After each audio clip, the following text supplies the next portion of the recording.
So I'm going to give a little kind of introduction to this presentation. So this presentation is specifically about hunting regulations in Maryland.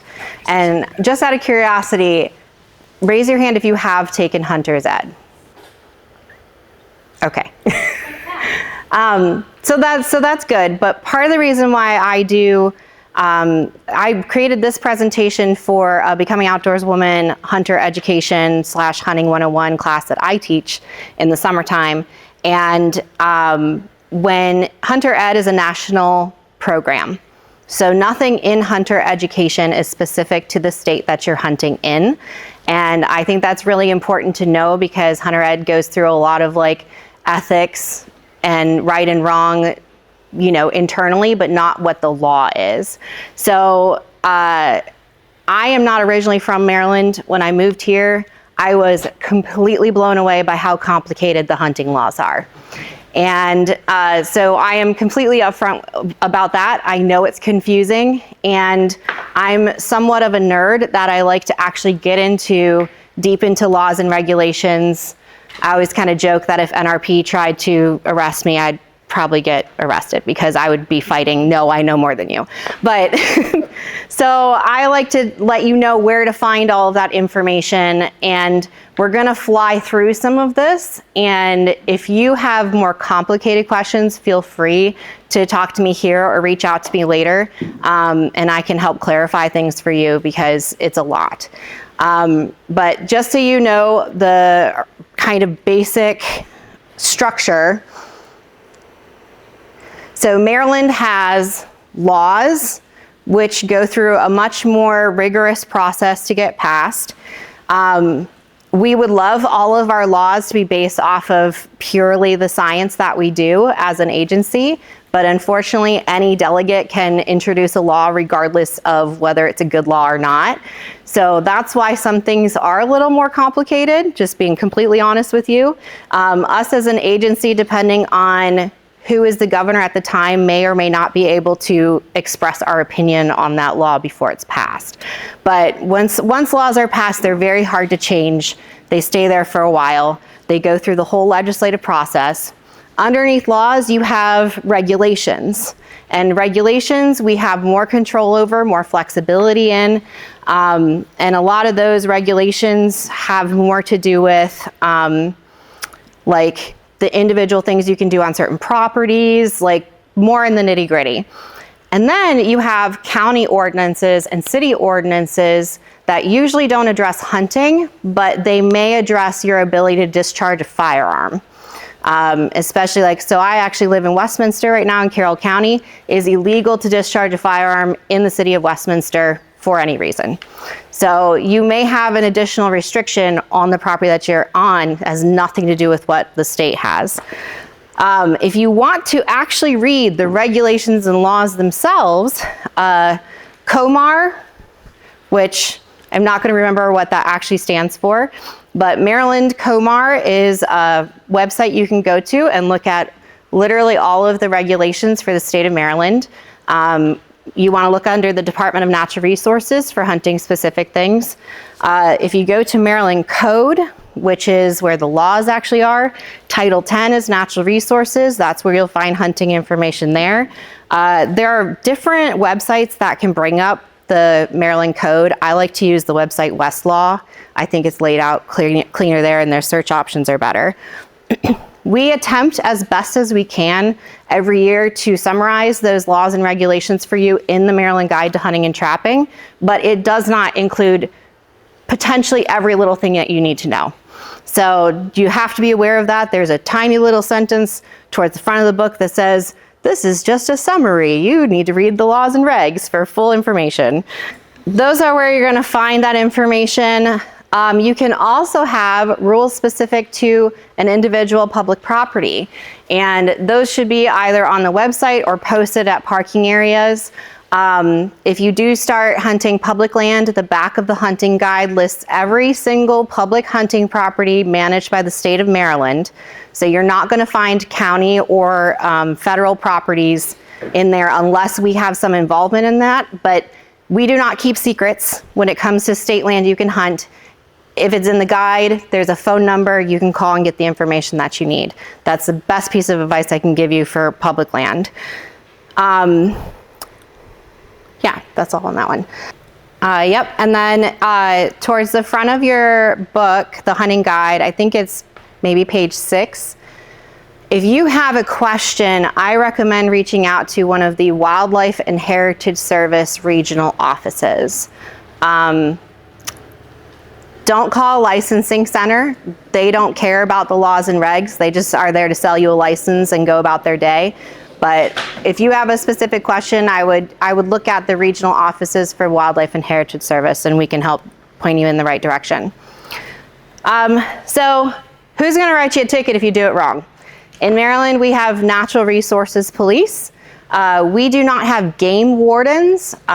Some people still call them that. The difference is Natural Resources Police are full-fledged police officers. They could arrest you for murder. They could pull you over for speeding. They have access to the entire law book that any other state police officer would have. They're supposed to specialize in, assisting with our actual hunting laws and regulations, but they are full-fledged police officers.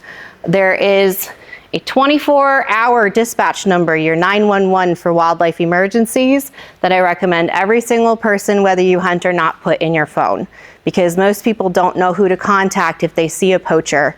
That number is 24 hours. Very easy to remember, 410-260-8888. And the Wildlife Heritage Service has our line too, but it's only manned during business hours. So if you have something that happens during hunting hours, which are not normally business hours, that's the number to call. Yeah, but they can also dispatch us because we have staff that are on call for wildlife emergencies or emergencies on WMAs as well. So just keep that number. If you need one number, keep that number. Obviously, the first thing you have to do in order to hunt in Maryland is buy a hunting license. In order to buy a hunting license, you first have to take hunter education. The kind of one of the best kept secrets in Maryland is we do not have a minimum hunting age. If you can pass hunter ed, you can hunt. So we kind of like it that way. So shh. Just because typically you're going to be 9, 10, 11 before you can pass the class anyways. I think the youngest I've ever passed was 9 years old, and he blew everyone out of the water. He got 100% on his test. So you get that hunter safety, you can buy a license. We have an online licensing system, and I'm realizing now I'm teaching you this, and this may change in the next couple of years because we're working on a new licensing system, but it's called Compass. So you can go online, set up an account. You're going to get assigned a number that is going to follow you for the rest of your Maryland hunting career for both fishing and hunting. So if you fish now, you already have that number called your DNR ID. And that's what you're going to use to check in your game, to log into your account, buy your license. I recommend just doing things online because you go to Walmart, they don't know what you need. They don't. But you can see everything that's available and be able to pick what you need for what you want to hunt. We, a few years ago, started an apprentice license program, which is a one-time reduced price license. The caveat to an apprentice license is that if you want, you can take a very shortened, like 3-hour class, safety class. And if you only take that hunter safety class, that's the tiny version, you have to hunt with somebody who is properly licensed. If you've taken the full hunter safety class, the apprentice license acts as a regular license. You can hunt by yourself. It's just discounted your very first time hunting in Maryland. And that's whether you're a resident or a non-resident. Yes? Do you have a hunter A certificate from another state? We accept hunter safety certificates from every single state, and I think Canada and like Germany or something. So yeah, you don't need to retake it. Is there a time limit on that? I took it like 15 years ago in California. Do you still have your card? I'm trying. I know I do, I just gotta figure out where it is. So if you have at least the number and the date that you took it, you actually enter that information into your Compass account, and then it'll allow you to buy the license. You're not required to carry your hunter safety card when you hunt. But if you don't have the card and you have nothing to prove it, then I would recommend just retaking it so that you have it. Lost cards can become a real pain in the butt. Would you recommend, because I know it's hunter safety is offered like in person and online, like is there one that you would recommend that's more beneficial? For an adult, Yeah. I recommend the online. Okay. And then if you are nervous, to do programs like this if you can, when they're available, because the in-person class is definitely much more geared towards younger kids. I mean, it's all the same information, but you have to be a certain age in order to take the online class. So you'll most likely be in class with a bunch of kids. That'll show you up on your hunting information. Yeah, it's a lot of information. The online one is still a really good course.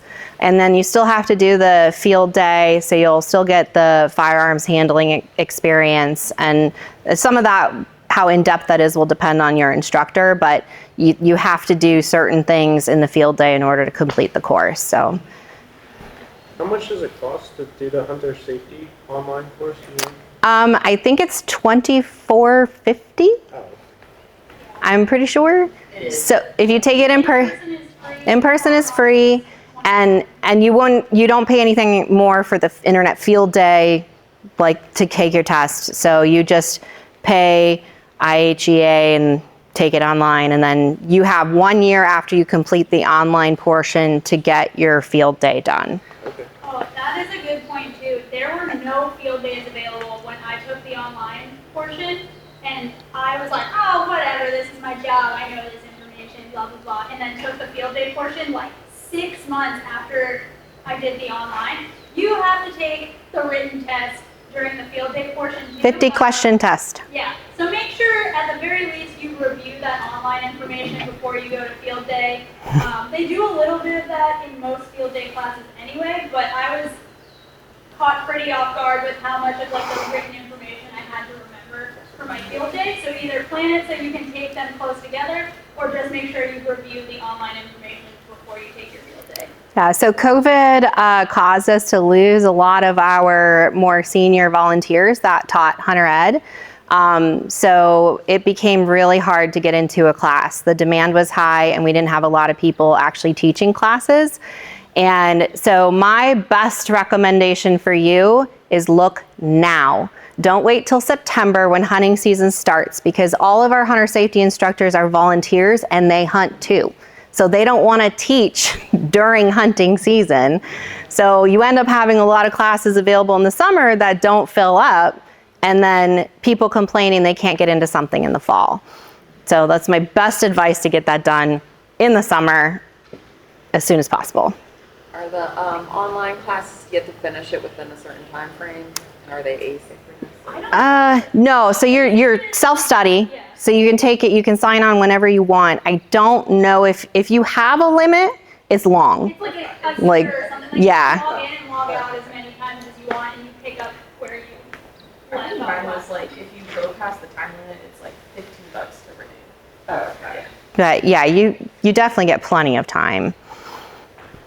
Candace, I don't know if this is something good to add, but there are states that you can do entirely online. So I try not to mention that too much. That it, I was living in North Carolina at the time I got this job, and North Carolina, when COVID happened, went to all online, and even in like, I want to say 2023, they are not back to in-person classes. They just kept it all online, and it was like a really tough choice for me to like say, I think I'll get more out of the hybrid version in Maryland. I have my job in Maryland, I'll just do it there. The online course is good, but you miss some really valuable hands-on experience and like asking questions of folks like us if you just do online. yeah, and we had, so for the state of Maryland, we don't necessarily, the hunter safety instructors, not speaking on behalf of my department, as a hunter safety instructor, don't necessarily think this should be the case, but the hunter ed class also qualifies for you to get your HQL. And so part of why we got, Huh? You want to define HQL? Oh, your handgun Qualification. qualification, let's say qualifier, the license you need in order to buy a handgun in Maryland. You have to have an in-person, hands-on safety course of some kind, and Hunter Ed qualifies. So we had a huge influx of people doing that, and you have to take the Maryland class. I have worked with wounded vet hunting programs in the past, and we utilized the other states' Hunter Ed where it could be fully online, because these were men who were very proficient with firearms already, but basically lived in Walter Reed. So getting them out to do a field day was not really a possibility. Just getting them out the one day we took them out to hunt was the most we could get them out of the hospital. So there are times where that's benefit. During COVID, when people were desperate to get outside and we didn't have enough classes, I was telling people, go check out Virginia. But like, I think you would benefit much more from having that field day. But if you're really struggling to get in, there are, I think it's like 8 states that don't require an in-person day, and you don't have to be a resident of that state to take Hunter Ed through them. It's all the same Hunter Ed class, but each state signs up differently for what like features they want and how they want to run that program. She had a comment before. I'm an instructor in Pennsylvania. When COVID hit, I actually helped put it online. I had to bite my teeth, and grit my teeth, bite my tongue, but we put it online. So in Pennsylvania, you can take an online course. You never have to touch a gun. As a hunter that grew up with guns in a house, I mean, they laid on the table. You move them off the table so you can eat. I would suggest that if Maryland has a hands-on class, take that hands-on class. You learn so much more from that than watching a video and pushing the button on a video. It's just, hands-on is so much more. So I highly recommend it. Candace. Take the online class and then come to, if you can't get both in person. And you may not know, but you live in Westminster, and Charles Carroll Rec Council now is offering field days. Okay. Up in Silver Run kind of area. Okay. To try to get some that are closer. Yeah, there are. Yeah, so there's a new employee with Carroll County that is now starting her own teaching team as well out of Hat Baker. And so there's going to be like a lot of, people are getting geared back up again. Demonstrate that you can hit the target? No. No. So there is a live fire section of the internet field day, and what we are making sure you can do is handle that gun safely. I don't care.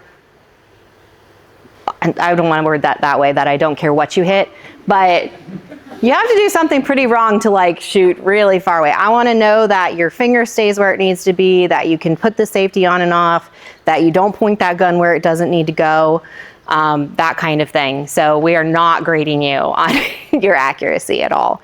We shoot, where I teach, we shoot pellet guns because we don't have like a legit range, and it's just like pink, pink. Yeah, I didn't shoot from my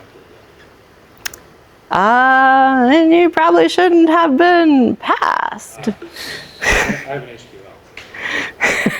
Well, you're one of those, huh? In some of the state managed hunts, like suburban areas have public hunting opportunities. Those have a accuracy requirement to hit, I think, three out of 5 shots on a 5 plate and 40 yards. Yeah, there's a firearms qualification process that is completely separate from hunter safety, and is just something that the state put in place to kind of appease some of our managed hunt partners, to show that the people going into those hunts know how to shoot.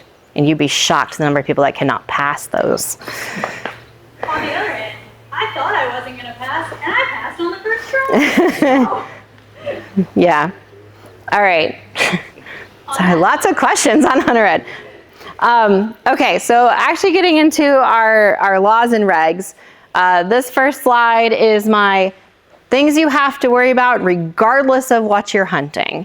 So in the state of Maryland, things that can get you in trouble, you have to have a photo ID on you.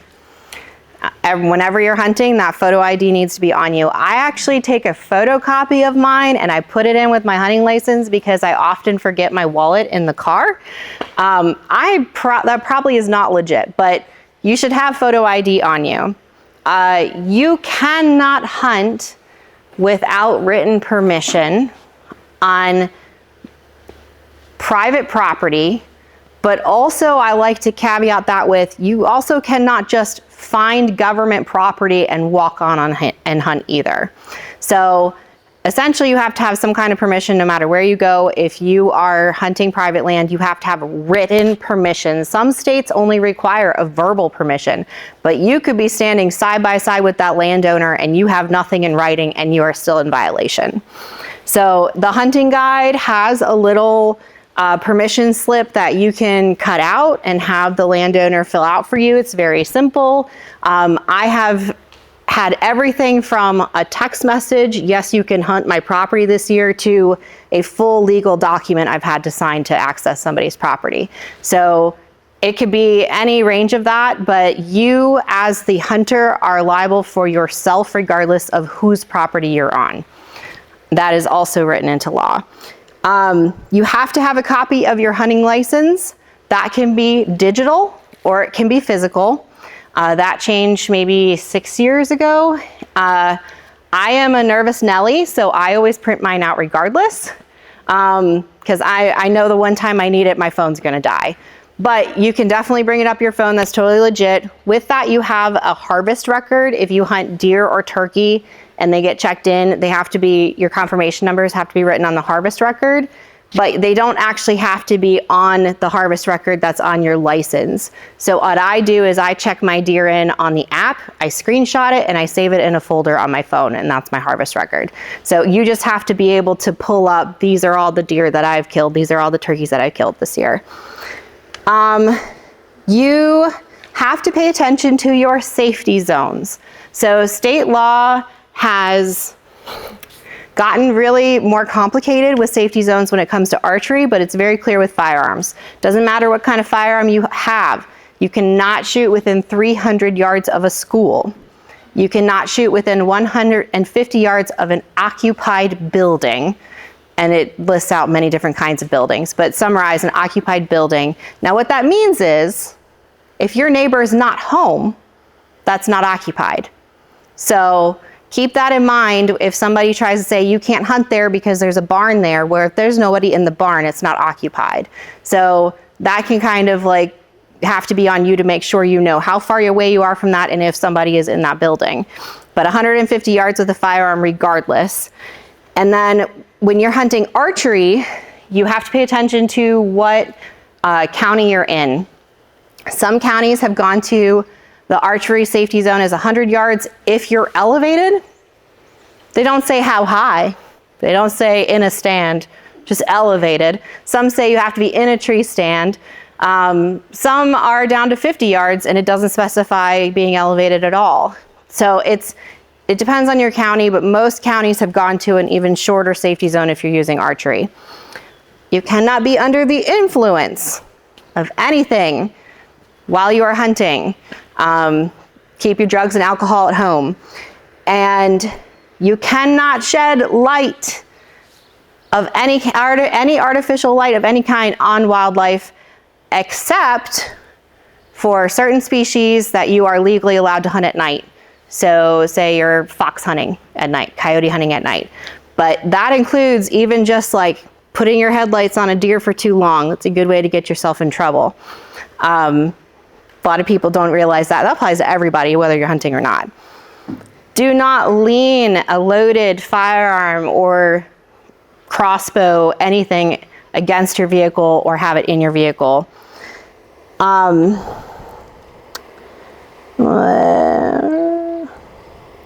then you cannot shoot from or across a road. The road can be here, can be right there, and I can shoot this way, but you cannot shoot in any way that's gonna put your projectile going over that road or coming from that road. And that also kind of goes the same for property boundaries. I get the question a lot, how far do I need to be from my neighbor's property line? Nowhere. You can't shoot into your neighbor's property, but your neighbor's property line can be right here and you can hunt yours. So a lot of people think there's a distance on that. Can you define road in that instance? No, because the law doesn't. Okay. What I normally say is road commonly traveled by vehicles. So it does not include like a forested trail. It has to be something that vehicles can legally drive on. But I have looked for that definition in law and it doesn't exist, like I want it to at least. These are all Maryland specific. Yes, everything I'm talking about is Maryland specific. Just a quick question. When taking the hunter class, license classes, is it a fee or is it free? So the online class, I believe, is $24.50. And then if you take the full in-person class, it's free. But the online version, because you're not paying the state, you're paying IHEA that develops that hunting program.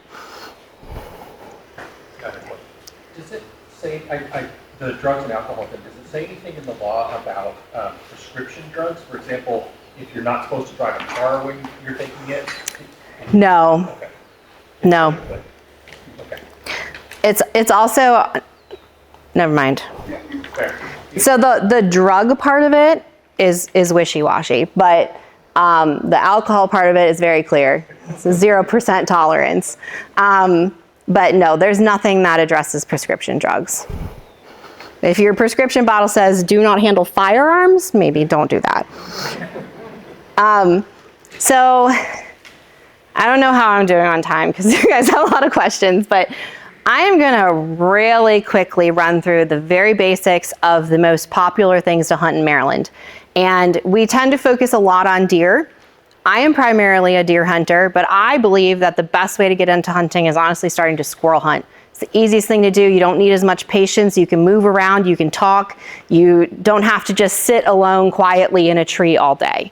And especially for younger people or people that are used to being like connected all the time, being able to squirrel hunt first is really helpful. It teaches you, be more conscious of your firearm. So I like to let people know what all you can hunt in the state, because you may not even know that some of these things you can hunt.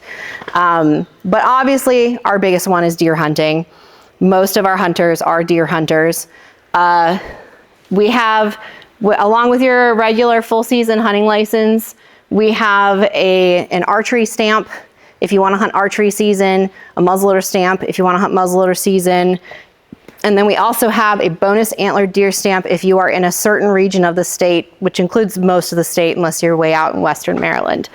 Our hunting seasons are broke down into archery, muzzleloader, and firearms, and then a primitive season, but they're all kind of spliced together where if you hunted them all, you could hunt for over 5 months straight for deer in Maryland. During firearms and muzzleloader, you can always use a lesser weapon. So during muzzleloader, you can hunt with a muzzleloader or a bow. During firearms, you can hunt with a firearm, a muzzleloader, or a bow. So keep that in mind as new hunters. I encourage people to look into archery because it's not as hard as you think if you've never done it. And it opens up the entire season to you. And it also opens up a lot more public land because we have a ton of public land that's archery only. There's also, well, no, I have a slide on that. So depending on what county you are in, depends on the biggest gun you can use. So it got a little bit more complicated to explain if you're not familiar with firearms. But when we're talking about firearm season for deer, no matter what county you're in, you could use a shotgun with a slug. Okay, so shotguns can either shoot shot, so different pellets, or one single projectile, which is a sabot or a slug. For deer hunting, except for Dorchester County, which you're allowed to use buckshot, and I don't know why, but for deer hunting, you're looking at a slug out of a shotgun. You can use that in any county. Notice Baltimore City, it's grayed out. You cannot discharge a firearm in Baltimore City.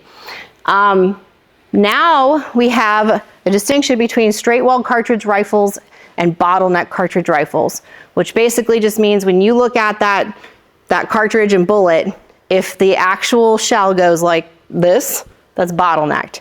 Straight is exactly as it sounds, it's straight. The effective range of a straight-walled cartridge rifle is the same as a shotgun. They are more accurate, but their effective range is the same, because that's the concern between using a shotgun or a rifle, is how far is that bullet gonna go if I don't hit my target. So you can now use a straight-walled cartridge rifle in all counties, but rifles can only be used, regular bottleneck rifles, in the green counties.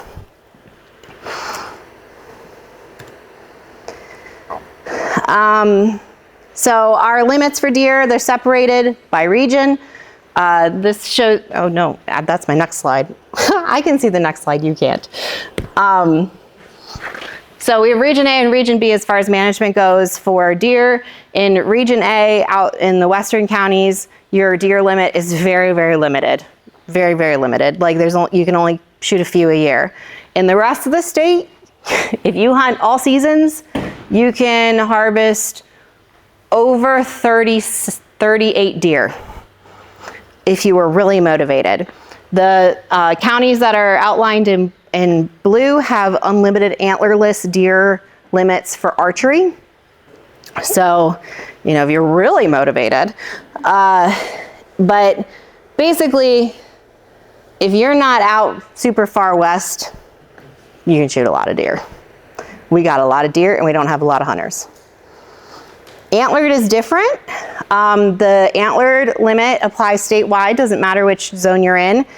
And it's 2 for the whole season. They have to be in 2 different weapon seasons, but then in Region B, you can buy a 3rd bonus stamp that can be taken in any season, and that gets really complicated to explain. I wish it was not that way. And then we also have an antler restriction that you need to worry about when you go to take your second buck. You can only shoot 1 buck that has less than 3 points on both sides. I just tell people, don't worry about it unless you're going to shoot your second buck.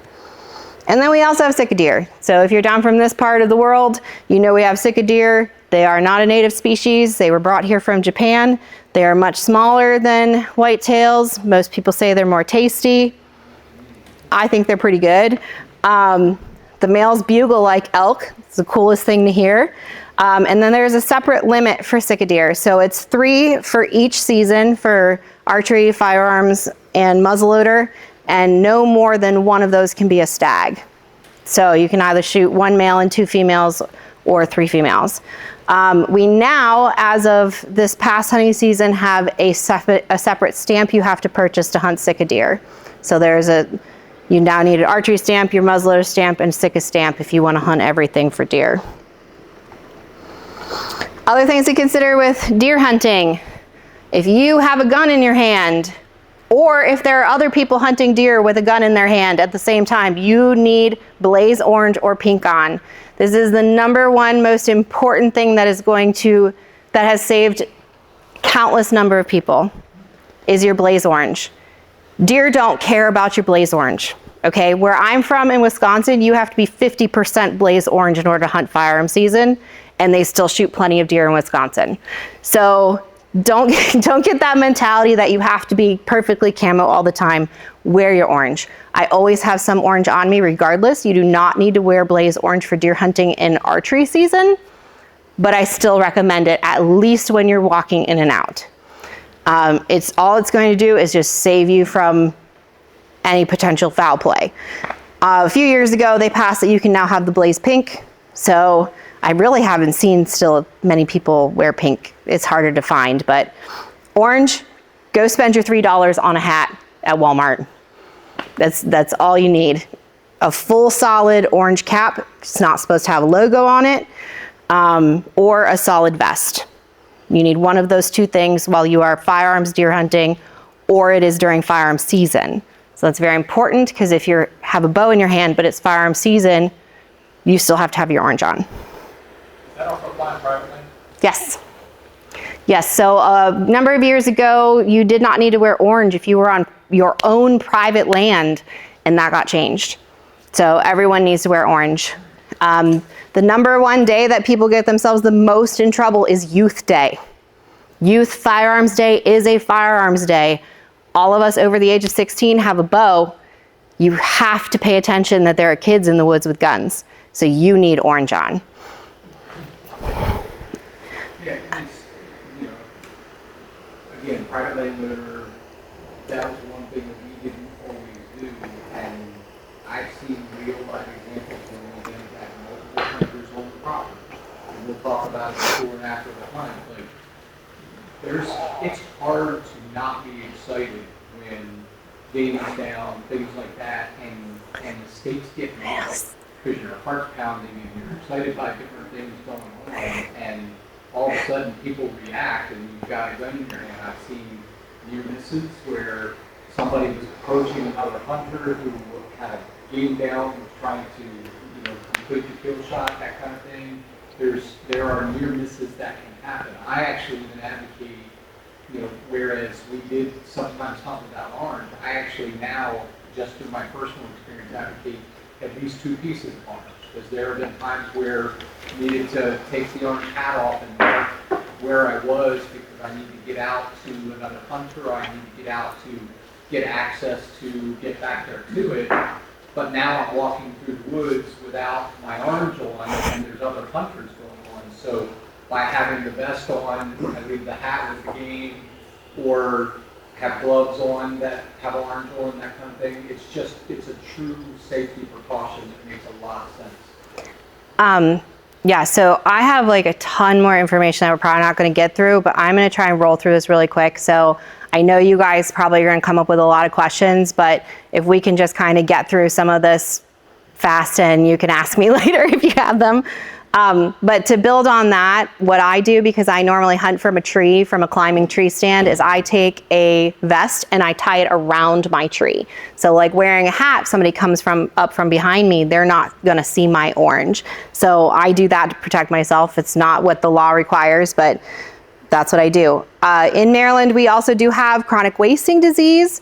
There are a number of counties that are in that zone. There are restrictions as far as moving whole deer out of those zones, so you have to pay attention. That information is in the hunting guide. And then, like we mentioned before, Sunday hunting is very complicated. And the reason it's very complicated is the state does not get to make decisions on Sunday hunting, the individual counties do. So that is why those laws are passed county by county, and they can be completely different county by county.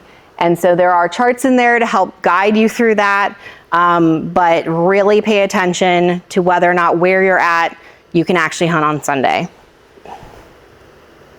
Turkey, obviously we have a lot of turkey hunters in the state as well. You do not need anything special besides your full season license. That includes your turkey hunting. We don't have a turkey stamp.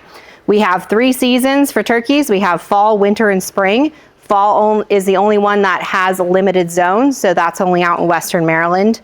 In the fall, you can harvest either male or female, but winter and spring, they have to be bearded. So we won't go through how to ID a turkey, but we do not, in the law, just like with deer, we distinguish antlered and antlerless. For turkeys, we distinguish them bearded and not bearded. So even though that kind of like should be in your mind male or female, you can have a bearded female hen, bearded hen, and you can have an antlered doe. So you can't tell that though from a distance when you're shooting something, so that's why we use those very easy to see features. You cannot bait for turkey, does not matter where you are. You cannot use electronic calls, so you need a call type that you are involved in making. I didn't go over the hunting hours, but you cannot use rifles to hunt turkeys, so you're going to be using a shotgun or a bow. This is one where you cannot have a gun that holds more than, or a shotgun that holds more than 3 shells. And there is also a turkey hunting class offered by the National Wild Turkey Federation. If you do turkey hunt, it's a very good organization. I encourage you to get involved in. I've taken that turkey class. It's pretty good. Deer and turkey are the only 2 species that you have to check in through our big game registration number. You can either call the phone number and spend half your day going through the prompts, Or you could download the Maryland DNR app, which is called Access DNR, and you can go boop boop and check in your deer and save it in your phone. I highly recommend you do that. Super easy. The biggest thing to remember about tagging your deer in Maryland, if that deer is not checked in yet, you have to put a tag on it before you move it from where it died. So that doesn't matter where it died, you need to put a tag in it. What I recommend is you shove that tag as deep as you can in that deer's ear and zip tie that ear shut. Anywhere else you try to attach it externally to that deer is gonna be gone by the time you get that deer to the car. So everybody's, oh, well, it was there. Just shove it in that ear, close it. But if you get on your app, if you have service where you are and you check in that deer, get a confirmation number, you do not have to have a physical tag on that deer unless you leave it unattended somewhere. So that has just saved me so much headache from having to fill out those tags in the field, get it to stay on the deer, you know, it blows out in the truck, whatever. So I just check everything in right away. Migratory game birds.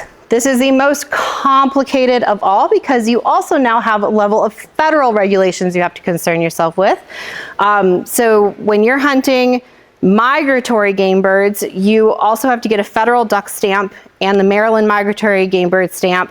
And then we also have a snow goose conservation season that you can get an additional stamp for. Those are all the migratory bird seasons. Resident goose, migratory goose, early teal, first, second, third duck splits. There are two special youth and veteran hunts. There's a brant season, a light goose season, and then we have mourning dove, woodcock, rail, and snipe, which are actually not, that you don't need the federal stamp for those, you just need the state stamp. And these are all over the place throughout the whole hunting season. If you get into waterfowl hunting on public land or in public waters, it gets even more complicated. If you are not a resident of Maryland, I'm sorry, might as well not try, because most public waters require you to be a resident or with a resident. If you are reserving individual sites or like not in tidal water up on public land, that doesn't apply. But like if you just want to go hunt waterfowl out in the bay or most of the big rivers, you have to be a resident or with a resident. That was a law passed by waterfowl guides. We have like a very complicated system of licensing our tidal shoreline in Maryland. We could spend an entire day trying to teach you how that works. And then we have special hunting areas designated in reg that you can hunt off the shoreline of public lands. And then we have a whole system, especially in the central part of the state, of physical sites. Some have blinds, some are just markers that you can reserve and hunt. It gets very complicated. So non-toxic shock is the biggest thing for migratory game birds. You cannot use lead shot, and you cannot bait, and that's a federal ticket you don't want. Squirrel and rabbit. Again, those are included in your regular hunting license. You don't need any other stamps. Squirrel always opens the first Saturday of September, so it's one of the first things that opens close to where mourning dove season opens. Squirrel opens in November, or rabbit opens in November, and then they both end at the end of February. So when deer season ends at the end of January, early February, then you still have a whole nother month to hunt rabbits and squirrels. Down this way, you have to concern yourself with the Delmarva fox squirrel. You cannot shoot them. They aren't endangered anymore, but they're still protected. And again, your shotgun can't hold more than 3 shells. But you can use a bow, a rifle, or a shotgun to hunt squirrels or rabbits. Furbearers, obviously trapping is also a big thing that happens in Maryland, but you can hunt certain furbearers as well. You do not need trapper education to hunt furbearers. So some people get confused by that. The trapper education is only required to actually set traps. We have coyote, fisher, gray and red fox nutria, which are extirpated, possum, raccoon, and skunk defined as our furbearers that you can harvest in Maryland. that you can hunt. Sorry, I separated these. There are a few that you cannot shoot. You can only trap, and that's beaver, long-tailed weasel, mink, muskrat, and river otter. Why do you think you can't shoot those animals? Land and water? Yes, so they're all at least semi-aquatic, and shooting across water is incredibly dangerous. So depending on the speed of your projectile, it can ricochet off that water and go in any direction. So it's super dangerous to shoot over water, which is also why we have a law that you cannot shoot deer taking refuge in water. So that's why those animals cannot be actually hunted, they can only be trapped.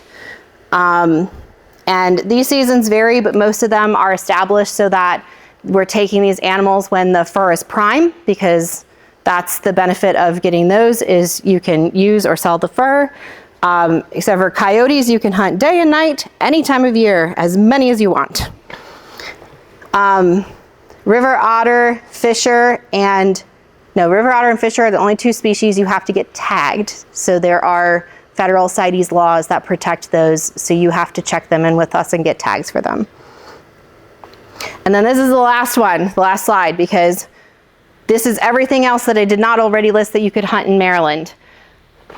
Groundhogs, unprotected mammal status in Maryland. So in general in Maryland, you cannot hunt it unless there's a season for it, except for groundhogs, we say, have at it. So there's no jurisdiction on what you can shoot it with or how you can kill it. Obviously your safety zone stuff still apply.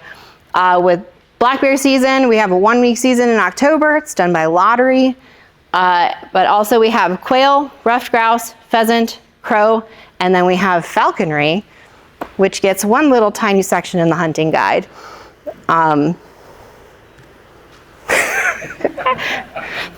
You all know everything now, right? So there's a lot to concern yourself with laws and regulations, which is why I think the most important thing is for you to know who to call when you have questions. I have business cards over there. If any of you want a business card and you have questions that come up later, feel free to reach out to me. Thank you, Candy. Yes. I will emphasize that I grew up in Texas and the laws vary state by state. I spent years in California.